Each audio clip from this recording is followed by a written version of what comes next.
Okay, so in this session, we're gonna start discussing and reflecting on Surat Yusuf. And after that, we're gonna discuss the name of Allah, As-Samī. Okay, and this surah, we will discuss the story of Yusuf alayhi salam from when he was a child, then when he was a teenager, and all of his life event. This story has lots of wisdom and lots of it's like an intensive course of relationship, with a relationship with your family, with his dad, with his brothers. Then later on, when he went out to live with another family, and then his relationship when the event he had with Imra'at al-Aziz. So all the event that he went through, actually, we can take lots of wisdom from it. And I'm very excited to share and reflect and try to think of what is the thing that Allah's trying to tell us through the story of Yusuf, that he made a whole surah about it. And not all of the prophets have a whole surah with their name. So we have Surat Muhammad, we have Surat Yusuf, and so on, but Surat al-Anbiya. But because it has lots of meaning, I think that's why it became very important. It has a whole story in it. Okay, استعيد من الرجيم. بسم الله الرحمن الرحيم. ألف لام را. Okay, and these are sometimes the letters. They still didn't know the meaning of them, but I believe it still have a secret behind them. Maybe till now it's not clear, but lots of people use it in their dua. You can go and search for some of the hidden meaning of these ayahs, especially that they have special vowels or special length. So some of the scholars, they said the different sound of this letter has a different effect on our body. It's like the one when you do meditation, sometimes they use like a sound meditation. It kind of have a similar effect, or the effect on the vibration that it produces in your body. So, but it's still not clear, or still not sure, but for sure there is nothing without a meaning behind it, especially in Qur'an. Okay. The next ayah is تِلْكَ آيَاتُ الْكِتَابِ الْمُبِينِ. Allah is saying that these are the signs or the verses in this book. And this book is not any book. Mubin is coming from al-bayan. It's coming from something we clarify. Yeah, we clarify something. So this book, which is Qur'an, has came here to clarify many of the things that maybe we don't understand, maybe we didn't know before. So Allah has described this Qur'an, al-Kitab al-Mubin, that it will give you bayan. It will clarify things for you. You might be looking for, you might be asking for. This is why always we advise is just that maybe we have a problem in your life or something, just try to open Quran and ask Allah, what type of solution should I do, or what type of message, Allah, you want to deliver to me. And I feel, in my experience, you will definitely find the answer when you open the Quran. And this is one of the ayahs, one of the miracles of Quran, is that it can work in every time and place, in every event. You just put the intention while reading it. Okay, I want to read Quran to get a solution for the problem I'm facing.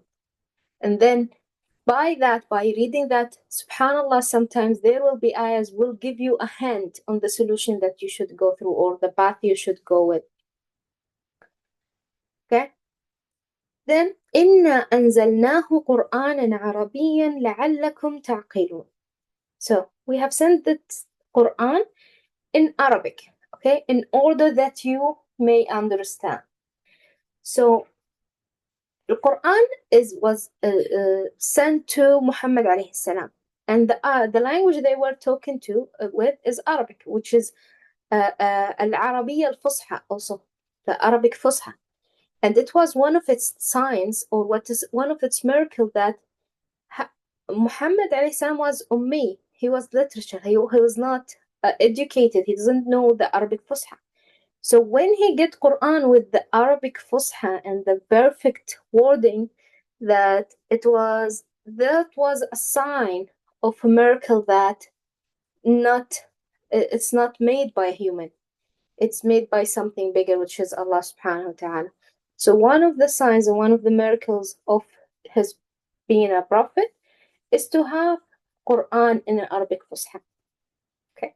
There's also other saying. They said Arabi, it has different meaning. It doesn't necessarily identify the language, but it may be something you will be able to understand, like Arabian. How can I say it? Anyway, there's other scholars, they said it's not necessarily the language itself, because Quran is sent for everyone. Like, it could be a Muslim, but you speak English. You could be someone you speak a different language. So there is also some research in this area. What is the behind meaning of Arabic in this ayah? نحن نقص عليك أحسن القصص. So here Allah is saying, we are telling you, to Muhammad salam, we are telling you the best of stories. Okay? بما أوحينا إليك هذا القرآن. From our wahi, from whatever we send to you. In this Quran, وَإِن كُنْتَ مِنْ قَبْلِهِ لَمِنَ الْغَافِلِينَ. And before that, you were ignorant, or let's say, you didn't know about it. So, how come Muhammad alayhi salam will know the stories of all the prophets before without the wahi and the Quran that Allah sent them to him? And here, Allah is telling his prophet that now, in this surah, I'm gonna tell you the best of stories. And this is why I told you, like, story of Yusuf alayhi salam is so interesting. And here Allah is saying that it's one, let's say, it is the best of the stories, in all stories. أحسن القصص. Okay? أحسن here is the best, and the one that, so the Husn is something good, something beautiful. So here you feel like Allah is telling, like, it's kind of suspicion, you know, when you said, okay, wait, I'm gonna tell you the best stories that you ever heard. So it's kind of exciting thing. And I think I heard there's one of the saying that at that time, Prophet Muhammad was not feeling that good about his people. I think he was a little bit sad because of the kuffar who were not believing and so on. So I think that this is the time where Allah sent him wahi with that story. It's the kind of way, like, to ease his feeling and his heart. Okay, I'm gonna tell you this story. And this is why I told you this story has lots of meaning, and one of them is to have patience. And maybe from that story, Allah was telling Muhammad alayhi salam that, okay, wait, don't worry, that whenever the beginning of your story is, inshallah, Allah will eventually give you victor, will eventually be succeed in your da'wah and so on. So Allah is telling the stories of previous prophet to Muhammad alayhi salam is to give him an idea how prophets before went and the hardship they went through, and ask him to be patient, because eventually in all these stories, Allah has give victory to his prophet. Okay? إذ قال يوسف لأبيه يا أبت إني رأيت 11 كوكبا والشمس والقمر رأيتهم لي ساجدين. So here Allah is saying that Yusuf said to his father, Jacob, "Oh my father, I saw in my dream 11 stars.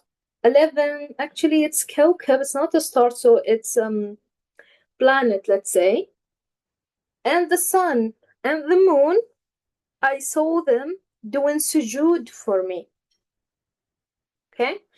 And remember, when we said sujood in Qur'an or sajidin in Qur'an, not necessarily the sujood itself, but we said sajada, that means he submitted to something. So Allah mentioned in many ayahs that udkhulul baba sujada. So how come they will enter the door doing sujood? They will not be able. But in the meaning of it is that sujood, like submitting to Allah. Enter the door by submitting. When you do sujood, you submit everything to Allah. Okay? Like there is some difference between the physical act and the meaning behind it. So here, he saw a dream, and he said it was like a not usual dream. That's why he shared it with his dad. And he said, I saw that there is 11 planets, and the sun and the moon, I saw them doing sujood for me. Okay? And by the way, now he had 11 brothers. Okay? قال يا بني لا تقصص رؤياك على إخوتك. Okay? لا تقصص رؤياك على إخوتك فيكيدوا لك كيدا إن الشيطان للإنسان عدو مبين. So here, Yaqub alayhi salam told him, don't tell your brother the dream that you dreamt with, because I'm afraid they might arrange something bad for you. They will do kaid. Kaid is when you are planning something to hurt someone. Okay? Or planning, it could be, by the way, I'm not sure of that, if it's always a bad thing or a good thing. Kaid. Maybe in this ayahs, like it's coming from the bad thing. That's why he was afraid for him to tell the story. And then he said, إِنَّ الشَّيْطَانَ لِلْإِنسَانِ عَدُوٌّ مُبِينٌ. So shaitan is actually the enemy for you as a human. So from this ayah, when I'm thinking about it and reflect about it, sometimes it's better if it's something good is happening in your life, something you feel it's a good thing, whether it's a dream, whether it's something exciting, news you have in your life, it's better not to share it with the people that they might not be happy with, or you don't have, let's say, a loving relationship between them, or sometimes it's better not to share with the people that they hold grudges maybe, or they don't have a good feeling toward you, because it might have two reasons. One, you don't want to get hasad, nazar, which is like someone give you hasad for this one, because mostly hasad comes from the people who don't wish you good, the people who feel jealous, the people who would say, okay, why you have it and I don't have it? Then from that, hasad could happen if you did not do your adhkar and so on. If you did not protect yourself while doing the adhkar that Allah has mentioned to protect you, it's all by the permission of Allah. But if you didn't do this protection, you might get hasad from this, who did not wish you well. And another thing is that sometimes our energy get interacted. So if you have a very positive energy and you're optimistic and you're so happy toward this news that you have, or any type of good feeling, and these type of people who don't love you or don't like you that much, they start to hear that news. Sometimes their negative energy, even if they didn't say anything, even if they didn't do anything, it can interfere with the energy that you have. Then sometimes you will end up not having this dream, or not achieving this goal, or not getting to get the end of this good thing that's happening to you in your life. And this is maybe somehow the reason behind the hadith that Rasulullah said is استعينوا بقضاء حوائجكم، بما معناه استعينوا على قضاء حوائجكم بالكتمان. That try to get done with the things you're doing by being silent or indiscreet. So try not to tell everything to everyone until it's done, because sometimes the energy gets attached or integrated, and sometimes it might not continue because you share it with the wrong people. If you have a great news, either keep it to yourself or share it with the people who will be happy for you, and which will increase the positive energy for it, and which will build it up. Then it will happen in a most beautiful way. So always try to choose who are the people you are sharing your events that you go through or the good news in your life. By the way, especially the dreams. So in most of the recommendation in the Islamic hadith and so on, is it if it's a good dream, try to, in any type of dream, it's better not to do tafsir for it, because if you do tafsir to it, it's gonna happen with the tafsir you made, even if it was wrong. I don't remember the same hadith, but I think it's like, بما معناه إنه the dream is on the leg of a pigeon or something like that. If you just interpretate it or just did tafsir for it, it will fall down, it will happen. So it's better not to do tafsir for the people who don't know how to do dream tafsir or tafsir al-ahlam. Either you do it to a specialist or either you don't do tafsir for it. It's much better.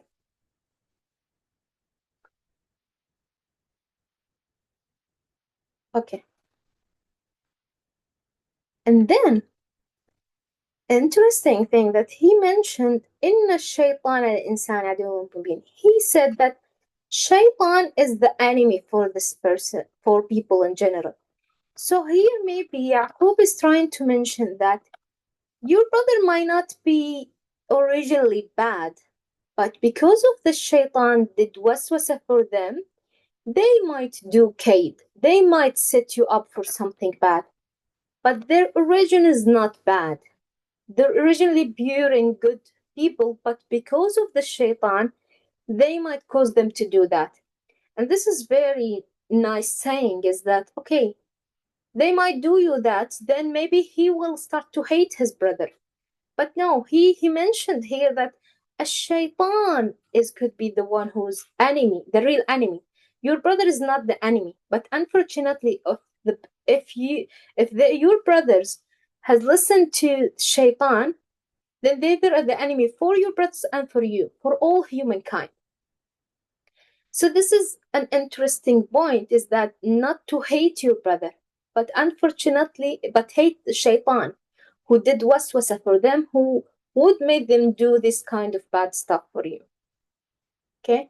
And this is a very interesting parenting way, is that he's not trying to make him hate his brother, but he's trying to say the fact, but in the same time, he's trying to convince them it's not the wrong for their brothers, but the shaitan actually is the main origin, so don't hate them. Okay. وكذلك يجتبيك ربك ويعلمك من تأويل الأحاديث. And by this, your Lord will teach you, will choose you. يجتبيك is choose you, and teach you the interpretation of your dreams. Your dreams, it's not specifically a dream. Hadith is the things that you say. Or it could be even the tafsir, like looking behind the thing. Ta'wil al-hadith is knowing the meaning behind the words. Whether it's the word or the meaning, like the wisdom behind it. So Allah, He's saying, He is teaching you, He choose you, then He teach you to learn the wisdom behind the things that has been said, or behind the words, the wisdom in general. وَيُتِمَّ نِعْمَتَهُ عَلَيْكَ وَعَلَى آلِ يَعْقُوبَ. And then He can perfect His favor of the blessing on you and on the people of Yaqub in general. كما أتمها على أبويك من قبل إبراهيم وإسحاق. as he fulfilled for your previous fathers, which Ibrahim, Ishaq, the other prophets. إِنَّ رَبَّكَ عَلِيمٌ حَكِيمٌ. And your Lord is the all-knowing and all-wise. So, the one who have wisdom have a very huge blessing. The one who's trying to understand the meaning behind the words and the event in his life, it's a big blessing that Allah will give. And there is another ayah. Allah said, وَمَنْ يُؤْتَ الْحِكْمَةَ فَقَدْ أُوتِيَ خَيْرًا كَثِيرًا. And who will be given wisdom has been given lots of good. خَيْرًا كَثِيرًا. So, being able to understand the meaning of stuff, it's so interesting. And actually, this is what we are doing the reflection, doing the behind meaning of things is actually one of Allah's blessing for us. We're always trying to seek the wisdom. We're always trying to see, okay, what does that mean? What is the story behind it? What is the benefit, the knowledge that I can get from these ayahs or from the stories or any type of event we go through? Reflection in general.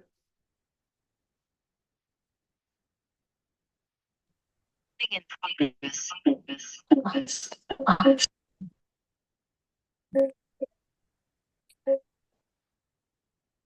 Yeah.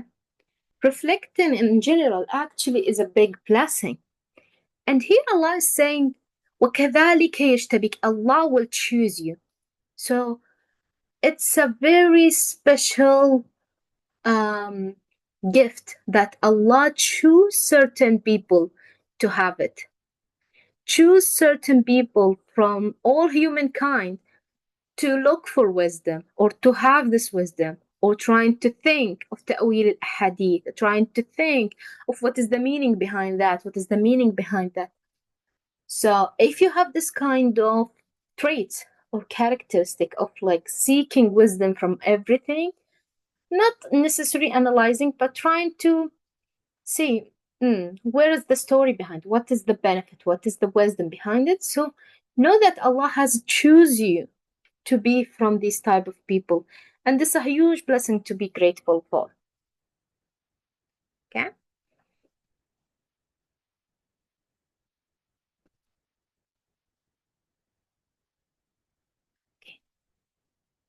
So before we enter in details for the story of Yusuf, there is something beautiful I notice here, is that how Allah is mentioning, as I mentioned, like a suspicion, or we call it like a log line.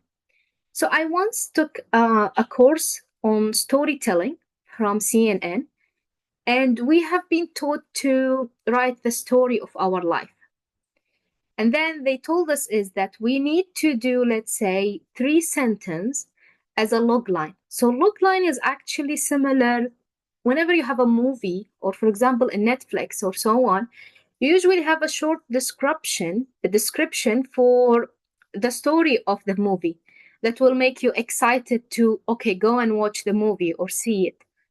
So I like how Allah has, when he's talking to Muhammad salam, or he just starting to mention the story in the beginning of this surah, is like he's giving you these type of details, like, but not much specific details, but he's giving you from general ideas of it to get excited to continue with this story. So in the beginning, he said like, okay, the hook, we call it the hook when he mentioned the dream. Okay, he said like, there is 11 planet, and the sun and the moon, they are doing sujood for you. So you start wondering, wow, this is kind of interesting. Okay, what could that be related? What could happen? And then he mentioned that يتم نعمته عليك, he will complete his blessing, that eventually he will be having all the blessing and fulfill all the blessing to this prophet, and he will, let's say, survive, or let's say succeed in the end. So similar to a movie, when you have like someone is doing this and struggling, and then he go with difficulty, but eventually he will find the way with the things, and then he will leave a little bit of space of suspicion. Okay, you need to watch the movie to know the full story behind it. So it's so beautiful how it's all already there. Like Allah is giving this log line or this hook for you or for Prophet Muhammad and for everyone, because Allah sent Qur'an for everyone to get interested on, okay, I need to know the story of Prophet Yusuf alayhi salam. It looks interesting. What will happen in the beginning that he has 11 brothers and maybe they have Kaid, maybe they will do something bad for him, but then eventually Allah will give him all the blessings. So how this is gonna happen? I want to know more details. So this is a very interesting thing of Allah al-Hakim. Allah has who's the most knowledge and wisdom, is how he telling a story. Again, this is in the beginning. He said أحسن القصص. So see how Allah is mentioning or telling a story. How beautiful Allah is mentioning a story. How interesting Allah is mentioning a story.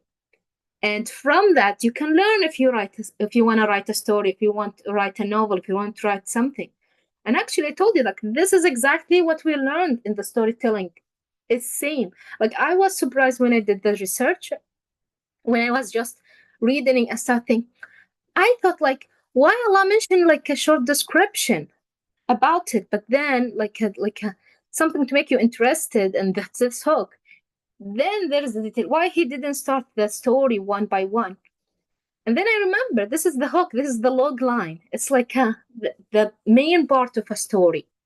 You need to do the log line, then you need to go with the deep story, then the ending, and so on. So, subhanAllah, that's really, really mind-blowing. And it's good way to get to know Allah better. You feel like, oh, now I know how Allah tell a story. And so interesting.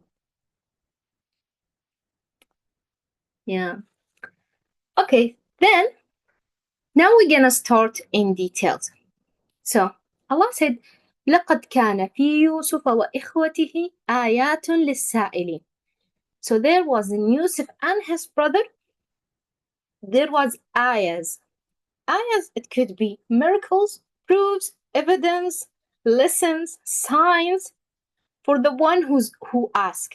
So here he specified للسائلين, for the people who will ask. And if you remember, we mentioned before that Allah will give the information for the people who ask.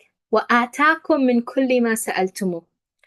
So if someone is not looking for answer, if someone is not looking for information or not asking for something, I guarantee he will not get that information. You need to seek something to be able to deliver, to get something. So seeking something could be simply by asking. Just asking. Maybe you are wondering, okay, I want to know more about how to deal with my relationship with my siblings, with my family, with my co-workers. Just say that question or let it float in your mind. And then, subhanAllah, maybe the surah will come up to you.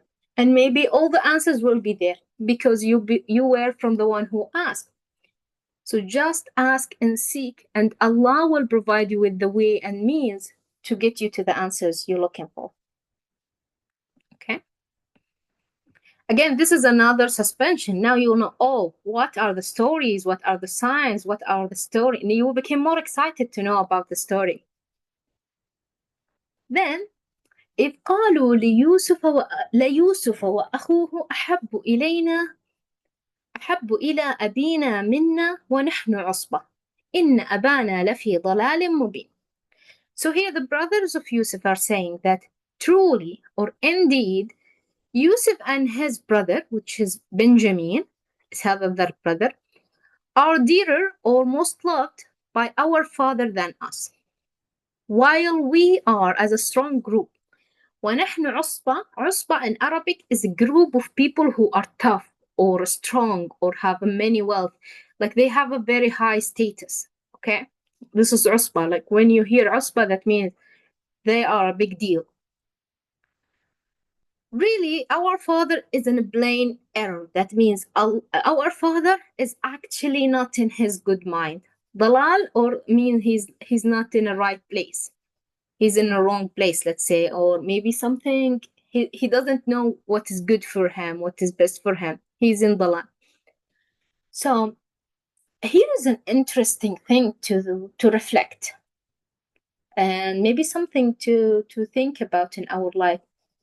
It's not necessary to be good or wealthy or in a high status or in a large number of people or in a group to be loved by someone.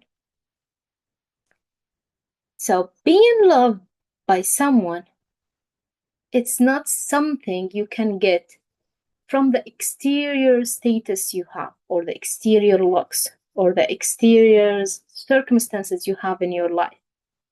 Whether you have lots of people around you, lots of friends, lots of relationships, whether you have a strength or a good physical state, whether you have lots of wealth, let's say, and lots of money, whether you have a good job or like in a high status in general in society, it does not guarantee you will be loved, even by your closest one, who's your family.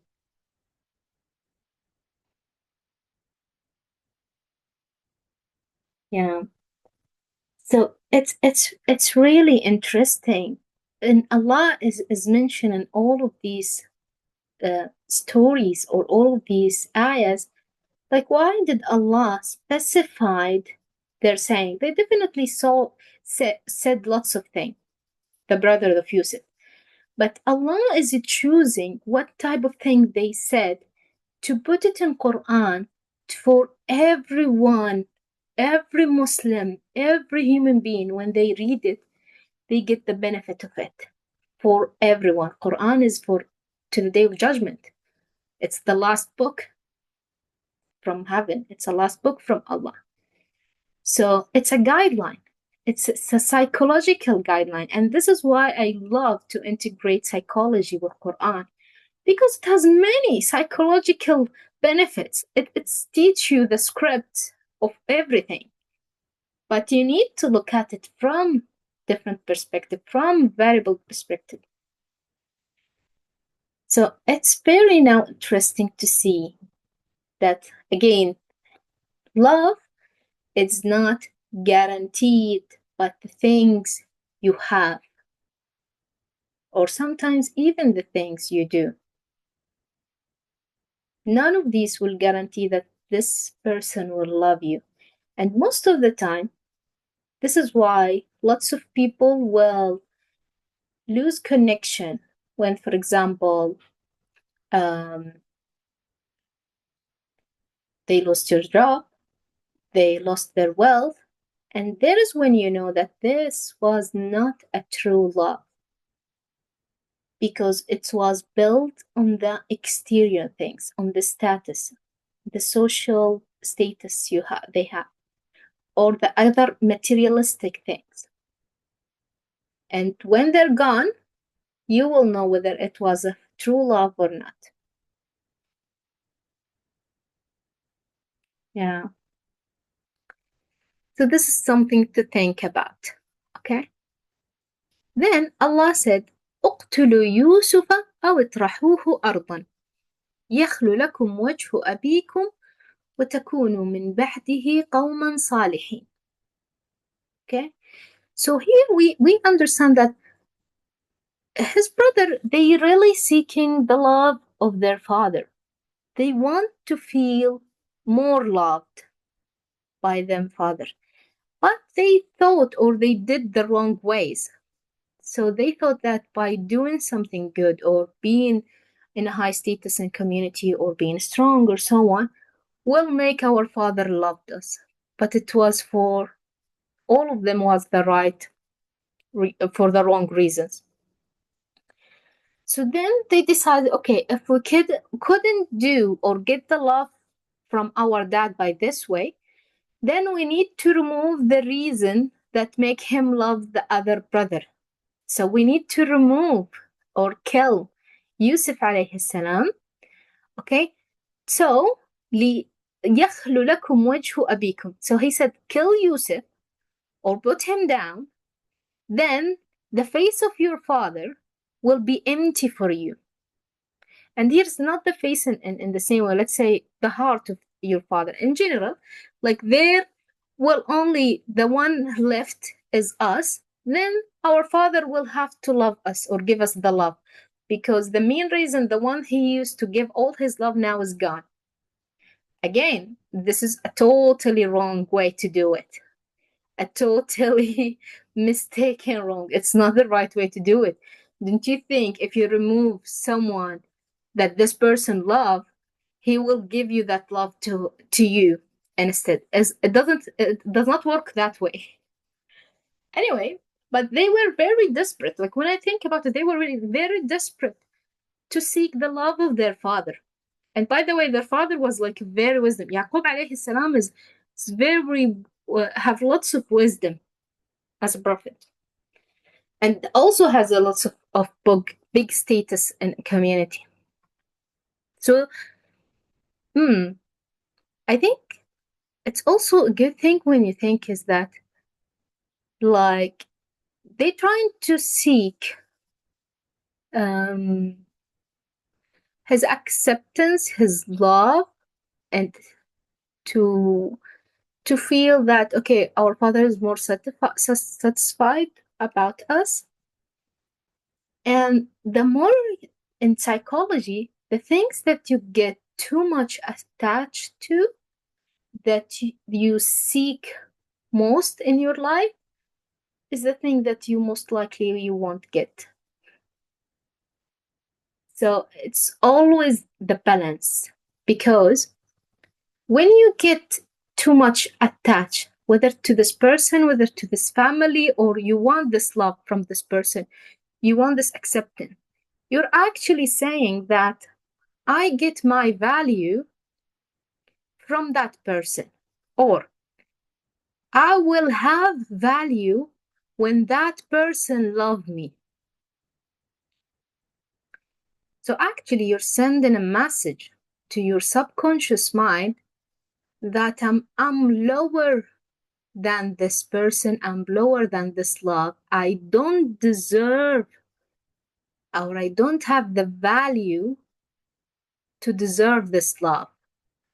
So you will be always running to achieve it, and you will never get it.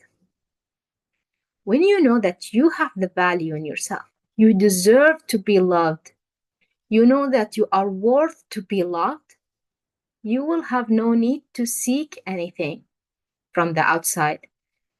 And it's the only time it will come to you automatically without any effort. And this is one of the huge secrets of psychology in general, and even in the law of attraction. So this is very interesting thing to think about, is that it's shown in the story, you know. That's why I told you, like, it has many meanings. And to be honest, I didn't think of that meaning, but now it came to me while we are reading it.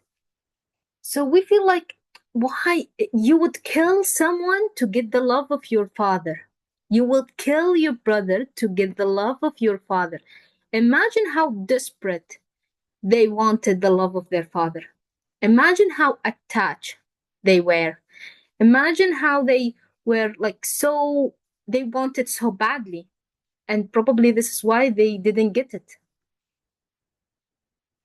So this is actually interesting.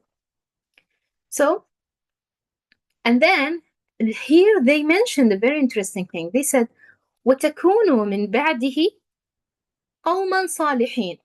So they said, after that, we will repent. We will do tawbah. And then we will be good people. So it's like, we will do the sins. We will kill him. And we know it's not the right thing. But after that, we will do tawbah and everything will be good, and we will be good people. And this is very important, by the way. You cannot decide with the intention that I will do the sins, then I will do tawbah. Like Allah is hearing you. Allah As-Samī is hearing you. You're saying that. What if you didn't get a chance to do tawbah? What if Allah took your soul before you do tawbah? You can't guarantee these things. You never will be able to guarantee you will be able to do tawbah. So from the beginning, don't do it. From the beginning, know the consequences behind every action you're doing, every sense you're doing. You don't know when is your timing. So this is another way that, okay, and this is a good thing, well, kind of a good thing in them. They're still a good people. Like they're still originally, I don't see that there's someone is very bad. As we mentioned, like we are purely, originally good people. Allah has created us. But the shaitan has came and do waswasa. So here they said, okay, we're gonna do that, but we're gonna do tawbah and return back and so on. So they're trying to get still connected to their original self and trying to lighten it up because it's a big deal. They want to kill him. But they try to lighten it up, say, it's okay, we're gonna do tawbah. You know, they're trying to make it much easier on them.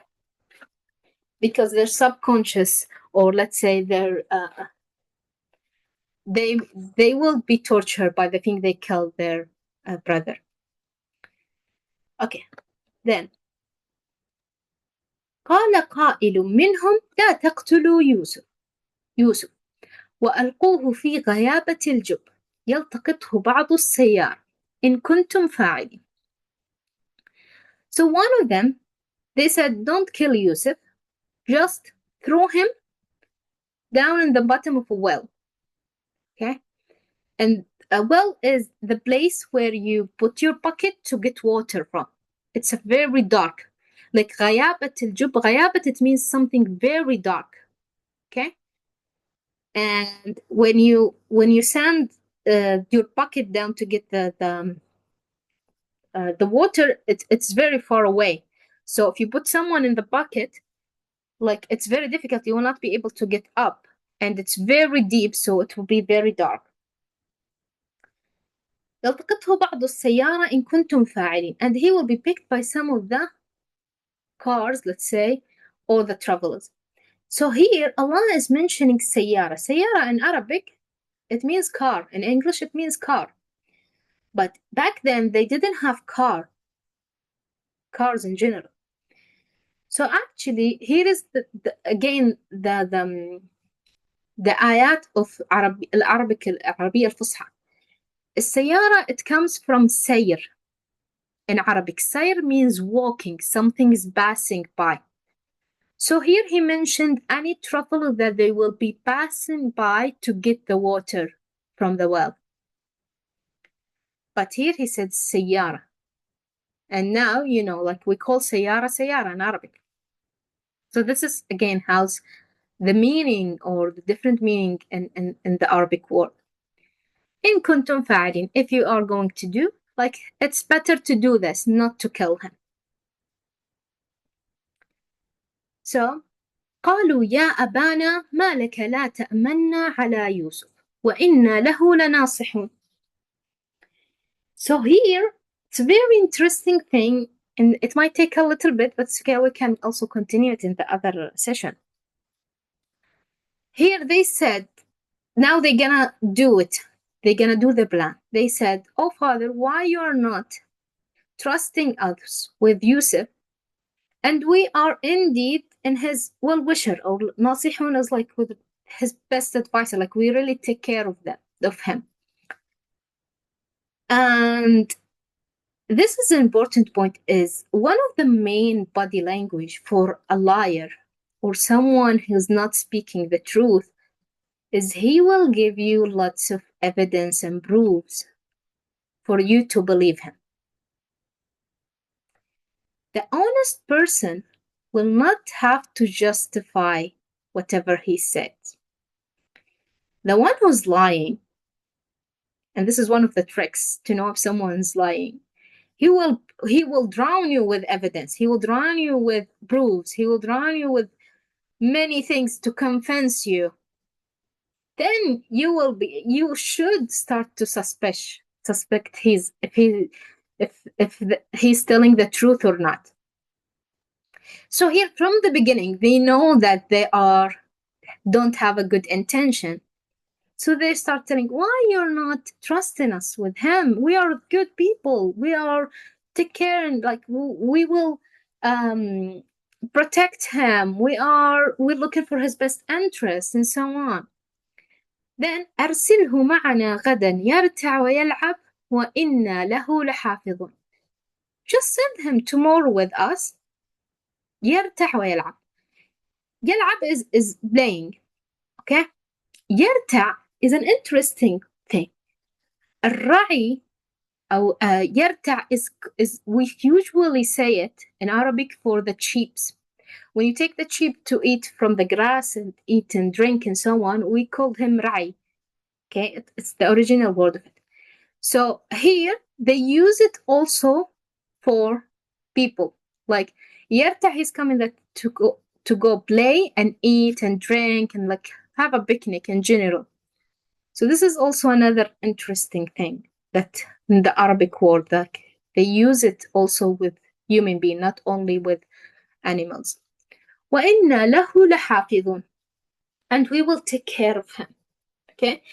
Again, they emphasize on that. We're gonna protect him. We are protector of him. We are in the beginning the advisor of him. And so on, so on. So actually I'm gonna stop here because like it has so many details. So we're gonna continue this in the next session, inshallah. And again, like now we're gonna go deep down on the psychological thinking of how they act from their words. From whatever they're saying, you will understand their mentality.